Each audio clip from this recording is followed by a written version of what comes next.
Hello student. Best year सास chapter number first परिचय introduction के वीडियो नंबर 1। आज से मैं आपको हर दिन इकोनॉमिक्स के बेस्टी हो या समष्टि को डेली एक एक वीडियो आपके फुल कोर्स के लिए देता रहूँगा ताकि आपकी प्रिपरेशन आपके घर बैठे ही पूरी हो सके। तो क्लास 12 के इकोनॉमिक्स के स्टूडेंट अपने आप को तैयार कर लीजिए डेली स्टडी के लिए। कोई छुट्टी नहीं, कोई संडे नहीं, कोई हॉलीडेज़ नहीं, आपको डेली अपडेट वीडियोस मिलते रहेंगे। तो बने रहिएगा मेरे साथ, चैनल को सब्सक्राइब कर लीजिएगा और अपने दोस्तों के बीच में ज़्यादा से ज़्यादा शेयर कीजिए। पहले वीडियो में आज मैं आपको बताऊंगा चैप्टर नंबर फर्स्ट से इकोनॉमिक्स क्या होता है, इकोनॉमिक्स के बेसिक्स पॉइंट को, यानी कि इकोनॉमिक्स के अर्थ को, अर्थशास्त्र किसे कहते हैं। तो अर्थशास्त्र को अगर हम इसकी मीनिंग, अगर शॉर्टकट मीनिंग की अगर जानना चाहें तो अर्थशास्त्र को दो शब्दों में बांटते हैं, अर्थ प्लस शास्त्र। जहाँ पर अर्थ का मतलब क्या होता है, धन, धन यानी कि वेल्थ, मनी, ठीक है ना। और शास्त्र का मतलब होता है अध्ययन करना, यानी कि स्टडी करना। इसका मतलब ये हुआ, अगर दोनों को हम अगर एक साथ कंबाइन करके देखते हैं कि अर्थशास्त्र क्या है, तो अर्थशास्त्र धन का अध्ययन है, यानी कि एक ऐसा शास्त्र है जिसके अंतर्गत धन से संबंधित बातों का अध्ययन किया जाता है। और प्रोफेसर एडम स्मिथ, जिनको कि फादर ऑफ इकोनॉमिक्स कहा जाता है, यानी कि अर्थशास्त्र के जनक कहा जाता है, उन्होंने भी कहा था सबसे पहले कि अर्थशास्त्र धन का विज्ञान है। अर्थशास्त्र एक ऐसा विज्ञान है जिसके अंतर्गत धन संबंधी क्रियाओं का अध्ययन किया जाता है। इसका मतलब ये कहें कि अगर सिंपल लैंग्वेज में हम समझें कि अर्थशास्त्र के अंतर्गत धन से संबंधित मानवीय क्रियाओं का अध्ययन किया जाता है। वे सभी मानवीय क्रियाएं जिसका संबंध किससे होता है, धन से होता है, लेकिन वास्तव में ये एक संकुचित धारणा है।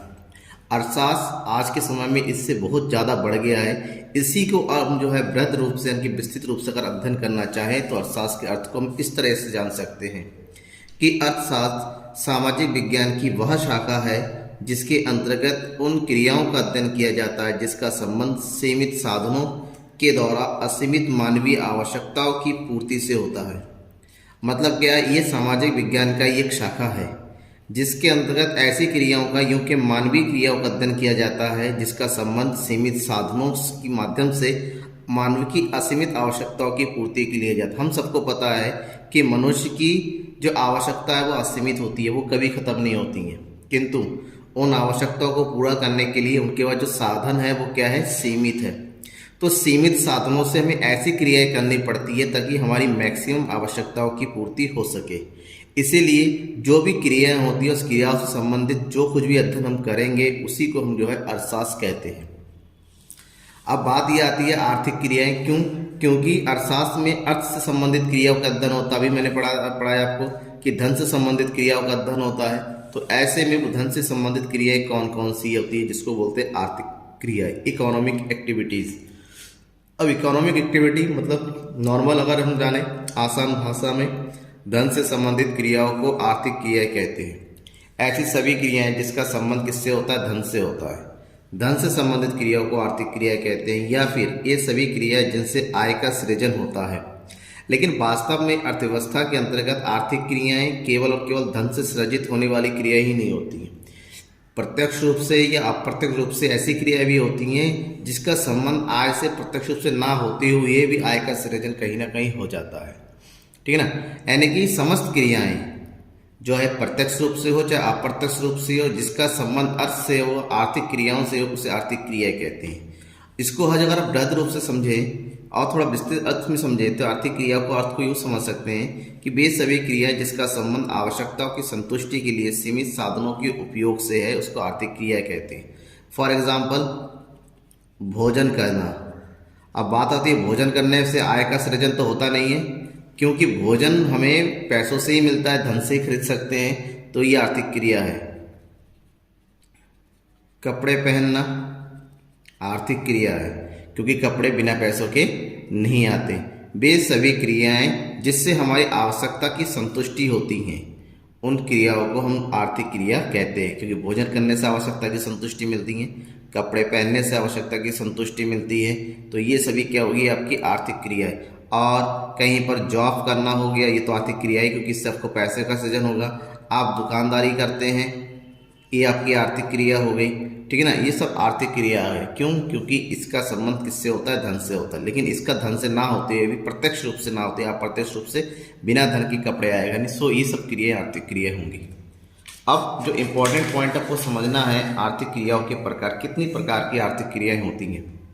आर्थिक क्रियाओं को 4 प्रकार में बांटा गया है: उत्पादन, उपभोग, विनिमय, निवेश। उत्पादन यानी कि प्रोडक्शन, उपभोग यानी कि कंजप्शन, विनिमय यानी कि एक्सचेंज और निवेश यानी कि इन्वेस्टमेंट। अब इन चारों को थोड़ा हम डिटेल से पढ़ेंगे। सबसे पहले बात करते हैं उत्पादन की। उत्पादन एक ऐसी आर्थिक क्रिया है जिसका संबंध वस्तुओं और सेवाओं की उपयोगिता या मूल्य में वृद्धि करने से है। मतलब एक ऐसी क्रिया जिसके अंतर्गत किसी वस्तु सेवा की उपयोगिता या मूल्य में वृद्धि होती है। फॉर एग्जाम्पल, एक दर्जी है, दर्जी ने कपड़े को काटा और उसको सिल के क्या बना दिया? एक शर्ट बना दिया। तो कपड़े को रूप बदल किससे बदल दिया? शर्ट। कपड़े की जो वैल्यू थी उससे शर्ट की वैल्यू भी बढ़ गई, तो यही उत्पादन हुआ। एक कारपेंटर है, ठीक है ना, एक कारपेंटर है, इसने लकड़ी के टुकड़े को उठाया और लकड़ी के ऊपर काट पीट के क्या कर दिया? एक मेज बना दिया। उसने लकड़ी का रूप बदल दिया, उपयोगिता बदल दी। अब लकड़ी किस रूप में है? मेज के रूप में है। तो ऐसे हम क्या कहेंगे? उपयोगिता कहेंगे, ठीक है ना, सॉरी, उत्पादन कहेंगे। यानी कि जिस प्रकार बस यानी कि किसी भी वस्तु के रूप में परिवर्तन कर अगर उसकी उपयोगिता यानी कि उसकी वैल्यू यानी कि उसकी कीमत में वृद्धि की जाए, उसी को हम उत्पादन कह सकते हैं। दूसरा है उपभोग यानी कि कंजप्शन। क्या होता है उपभोग? उपभोग वह आर्थिक क्रिया है जिसमें व्यक्तिगत तथा सामूहिक आवश्यकताओं की संतुष्टि के लिए वस्तुओं एवं सेवाओं का उपयोग किया जाता है। मतलब भी एक ऐसी क्रिया जिसके अंतर्गत कोई भी व्यक्ति अपनी आवश्यकताओं की पूर्ति के लिए वस्तु और सेवाओं का प्रयोग करता, यूज कर लेता है, ठीक है ना, उसे उपभोग कहते हैं। जैसे आवश्यकता की भूख लग गई तो हमने क्या किया? भोजन किया। भोजन करना उपभोग है, ठीक है ना। कपड़े पहनना उपभोग है, ठीक है ना। सवारी करना, गाड़ी की सवारी करना उपभोग है, ठीक है ना। टीवी देखना ये उपभोग है। क्यों? क्योंकि इससे हमारी आवश्यकता की संतुष्टि होती है। भोजन करने से भूख मिटती है, कपड़े पहनने से हमारे तन ढकते हैं, सवारी करने से हम एक जगह से दूसरे से जा सकते हैं, और टीवी देखने से मनोरंजन होता है। ये सब एक तरीके से हमें उपयोगिता प्राप्त होती है, हमारी आवश्यकताओं की संतुष्टि होती है। इसलिए इस क्रिया को हम आर्थिक क्रिया कहते हैं, उपभोग की क्रिया कहते हैं। नेक्स्ट पॉइंट है विनिमय। विनिमय एक ऐसी आर्थिक क्रिया होती है जिसके अंदर वस्तु और सेवाओं का क्रय विक्रय होता है, यानी कि लेन देन होता है, खरीदना बेचना जिसको बोलते हैं। और ये क्रय विक्रय किस आधार पर होता है? मुद्रा के आधार पर होता है। यूं कहें कि मुद्रा के आधार पर इन वस्तुओं की कीमत का निर्धारण करने के बाद वस्तुओं का विनिमय होता है। अतः इसको हम कीमत निर्धारण भी कहते हैं। यानी कि एक ऐसी क्रिया जिसके अंतर्गत वस्तु और सेवाओं का क्या होता है? कीमत का निर्धारण होता है। कीमत का निर्धारण 2 प्रकार से होता है: वस्तु कीमत निर्धारण और साधन कीमत निर्धारण। सबसे पहले यूँ समझिए, वस्तु कीमत निर्धारण क्या है?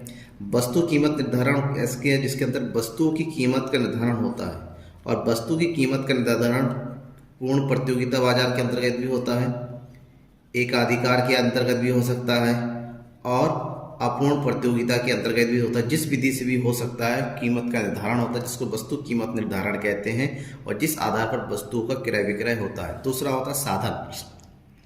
साधन का मतलब क्या होता है? किसी वस्तु के उत्पादन के लिए उसके जितने भी साधन चाहिए होते हैं, उत्पादन के, जिसको कहते हैं उत्पादन के साधन, चाहे भूमि हो, चाहे पूंजी हो, चाहे श्रम हो, ठीक है ना, या फिर यूं कहें चाहे उद्यमी हो, ये सब उत्पादन के साधन होते हैं। जब इन उत्पादन के साधनों की जो कीमत का निर्धारण होता है, यानी कि इसका जो भुगतान होता है, उस भुगतान का निर्धारण करना ही साधन कीमत निर्धारण होता है, ठीक है ना। और लास्ट में है निवेश। निवेश एक ऐसी आर्थिक क्रिया होती है जिसके संबंध भविष्य में वस्तु और सेवाओं के उत्पादन के लिए पूंजीगत वस्तुओं के उत्पादन से है।